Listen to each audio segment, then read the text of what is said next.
السلام عليكم ورحمة الله. النهاردة الفيديو عن الشخبطة والبقع على الحيطة دي. ازاي بنرجع لون الحيطة زي ما هي زي ما كانت من غير بقى غسيل وكلام من ده.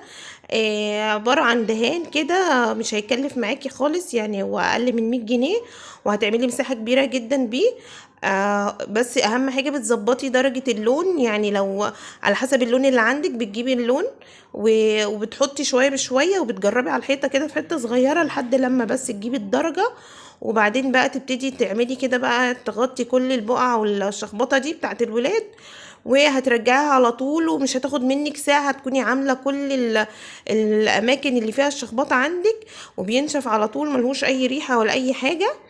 والدهان دوت اسمه سيتون 700، بتجيبيها من اي موال، وبتجيبي اللون برضو بتاعه. هو يديكي بقى اللون على حسب الحيطة اللي عندك، بتقولي له لونها ايه وبيديكي بقى اللون.